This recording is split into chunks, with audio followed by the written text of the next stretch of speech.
Okay, so we've just got strong white flour, salt, easy bake yeast, lukewarm water, it's probably about 28 degrees, and a digital scale and a bowl. So start off with about 212 grams, because I'm halving this recipe that takes 425, of strong white flour.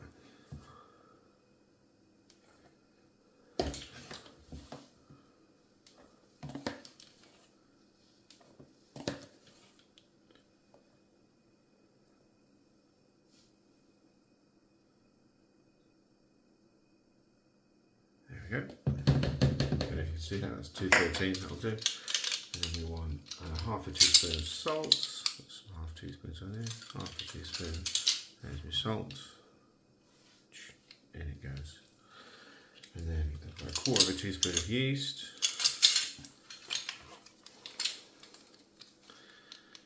A little bit less. Let's say that. A bit less than a quarter because it's actually a bit less than 0.4. Boom, boom, boom. And just the water, so it's 180 mil. A mil is a gram, so it's about 180 grams of water in here.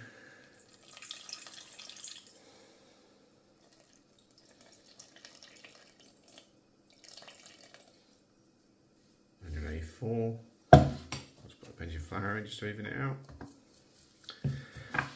Right, and then I use the back of a spoon to stir it together.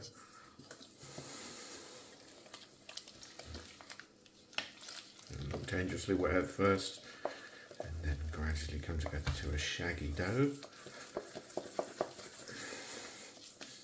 You can get stuff off the sides. You can see it's all become a homogeneous thing.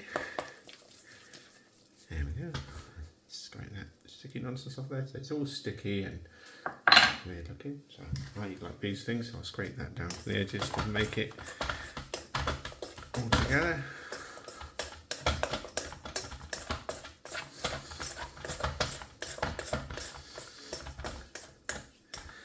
And then I'll leave that for half an hour. Just a bit of plastic on the top.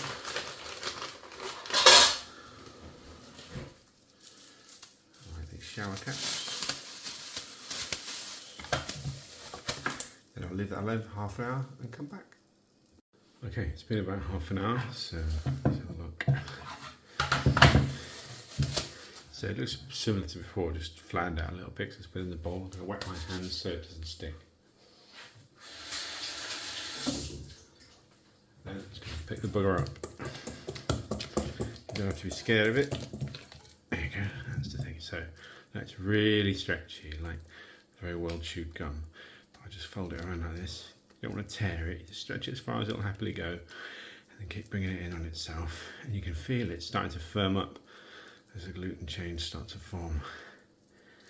That might be about enough now. So if I stretched it as far as I did at the beginning now, it would break. So being a bit more gentle. But let's pop it back in there and then leave it for another half an hour.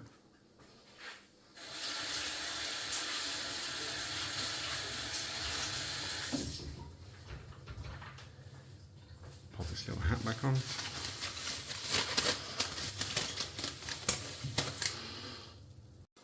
Okay, half an hour later, so this will take off the hat. See, it's smoother looking now. I'll wet my hands. It won't be quite as gloopy as it was last time, because some of the chains will have formed. So it's got a different texture generally. Well, it's still quite gloopy. But yeah. Oh yeah, it's found up quicker this time. So I won't give it too much, because I don't want to start breaking stuff. Yeah, let's do it at that for another half an hour.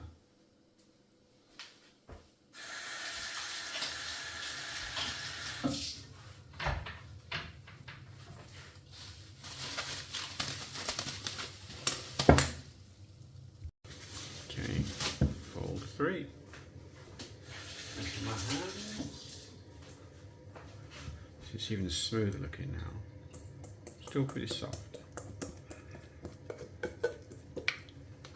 Look at that. Loopy loop. Yeah, you can feel it's got some structure. You can also, it feels a bit more airy. So it to rise now. So yeah, it feels bigger than before. So I'll leave it to rise for, let's say, an hour, and then come back and roll it into the baguette shape and let it proof in.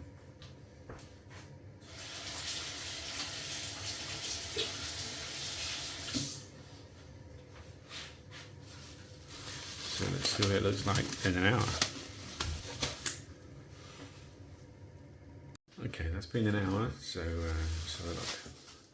So it's not doubled, but we can. What I'm going to do is shape it into a vaguely baguette shape, and then maybe leave it out for a little while, and then put it in the fridge when it seems like a reasonable time to me. So it's very sticky, so I'm going to get some flour on top of it, which will help it when it turns out into this butcher's block. It won't stick. Get plenty on my hands, plenty all over the floor. Okay, there's the curvy side of this, which is just useful for getting it out.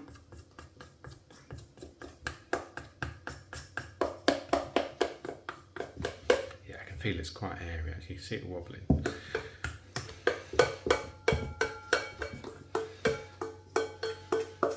There you go, sticky, gloopy. Right. So there's lots of ways to fold things. People do it properly, shaping stuff like making this crease and folding it again and again and stretching out, but I'm always a bit slapdash with it, so I'll just put a bit of flour on it and just start fiddling around with it.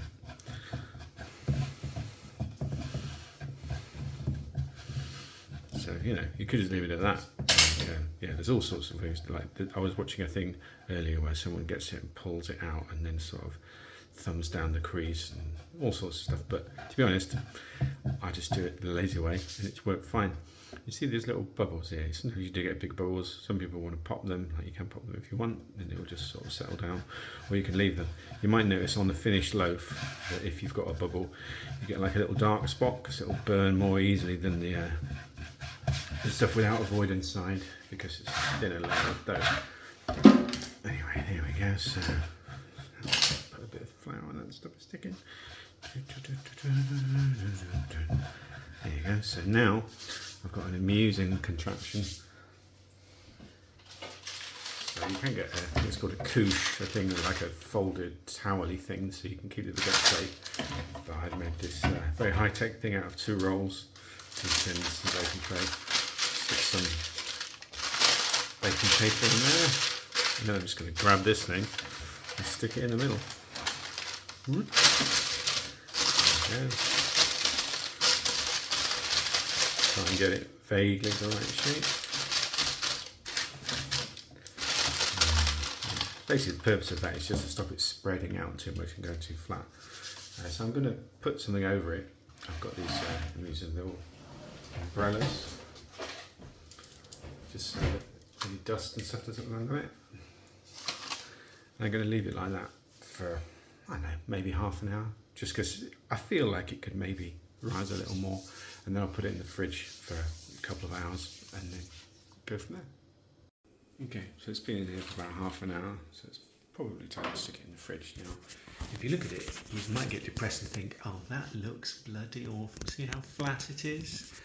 But at least it's not spread out into like a huge blocky circle. But all the good ones I've made so far have looked like this before I fridge them, so I'm not concerned. So I'm just going to put it in the fridge and then come back when I'm ready to bake it. Okay, it's been in the fridge for about 2.5 hours. I can actually see that I've knackered it up a little bit because I should have floured this baking paper a little bit more because I can see it's stuck to the edge, but I think it'll be fine. And you'll see how forgiving it is. So if I remove this nonsense, so if I stretch this out, you should see that it's stuck a little bit, which isn't really what we want. But let's persuade it roughly.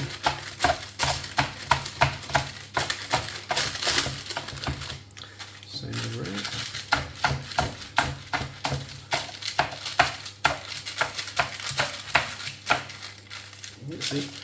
But even that, not too well.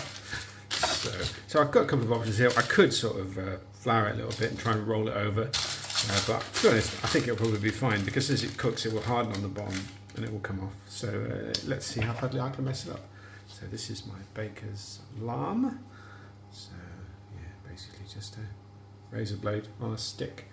So I'm going to give it a few slashes down here, and you have to go quite sort of quick, otherwise it drags. So here we go. See? So that one drags a bit more, but it's fine. There you go. So not the most beautiful thing in the world, but it should be fine. And I've heated the oven to 220, that is, so I'm going to pull it off this and stick it onto a hot tray. So get a hot one out.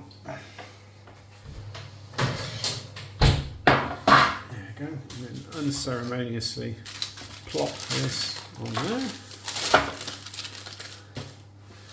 And then I'm going to stuff it in the oven. I'm not even going to bother with ice cubes, just to show how forgiving it is. Give that 10 minutes and then have a look at it and maybe turn it round. Let's have a look to see how badly I've bollocksed it up. And look, you see, even though I muffed it up a bit, it's rising nicely. Those scores don't seem to be perfect, but actually I can see a bit of a pattern on there, so that might open up more as it bakes, but if not, it'll still be fine. So yeah, it'll want another 10 minutes, I reckon. Okay, let's have another 10 minutes. So yeah, the slashes weren't as deep as they could have been by the look of it. Let's see.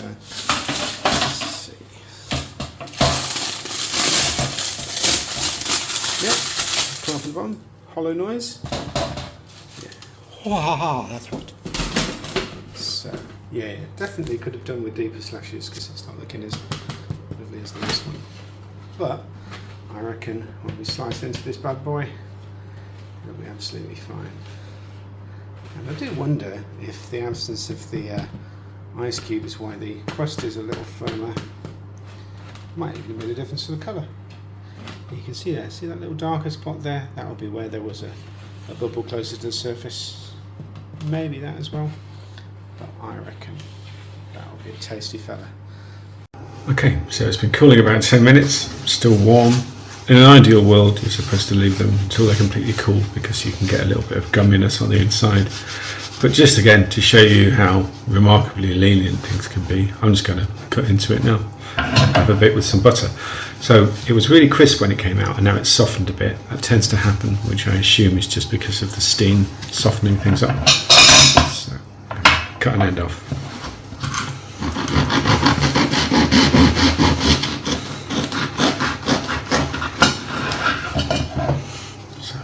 Holy one by the look of it, maybe it was a bit wet, so cut it laterally.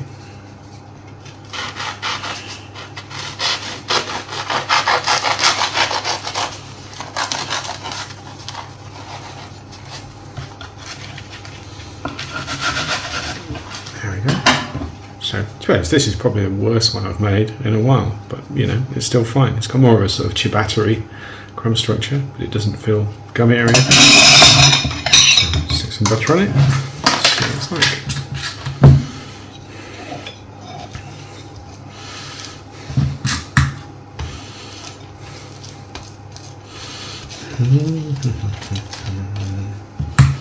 Can't have too much butter. Woohoo! So obviously it's pretty hot, so it's all going to melt in, but it should be lovely. So here we go.